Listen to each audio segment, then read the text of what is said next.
So ఇందాక చెప్పాను కదా, ఫ్యామిలీ మెంబర్లు అయిపోయారు చాలా మందికి. మీ సబ్స్క్రైబర్ ఫ్యామిలీ అందరికీ ఒక ఫ్యామిలీలో అయిపోయారు. So welcome to India. Thank you so much. Already India వచ్చి వ్లాగ్ కూడా పెట్టడం జరిగింది. సో ఏంటి, ఎలా ఉంది ఫీలింగ్?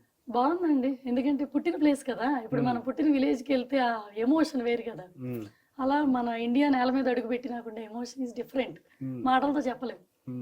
అంటే ఒక్కొక్క ఎక్స్పీరియన్స్ లో గుడ్ బ్యాడ్ అన్ని జరుగుతాయి ఎవ్రీ ట్రిప్ లో, but end of the day కి అవర్ ప్లేస్. అయితే ఈ ట్రిప్ కి ఏం జరిగింది? ఈ ట్రిప్ కి ఏం జరిగింది, మనము చాలా చేయాలని వస్తాం బట్ ఏమీ చేయలేము. బేసిక్ గా తెలుసుకున్నా అనమాట. అంటే మనము 21 ఏళ్ల క్రితం మేము యూకే వెళ్ళాం. అప్పుడు కూడా ఏంటంటే మనం అనుకున్న కెరియర్ లో మనం ఇక్కడ గ్రిప్ తెచ్చుకోలేకపోయాం, ఓడిపోయాం కాబట్టి ఒక చోట గెలవడానికి వెళ్ళాం.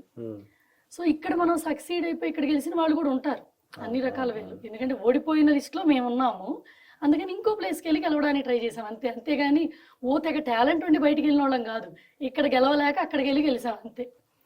సో 21 ఏళ్ల తర్వాత ఇప్పుడు కూడా మనం ఏదో చేద్దామని వస్తాం, బట్ అంత కోఆపరేషన్ ఉండదు సరౌండింగ్ సొసైటీలో.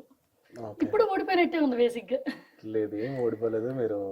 మీకు చాలా పెద్ద ఫ్యామిలీ ఉంది. ఇప్పుడు టీవీ ఆఫీస్ లోకి వచ్చిన వెంటనే కూడా చూసారు కదా, ఎంతమంది ఫ్లోర్ కి ఒకరు హాయ్ చెప్పారు.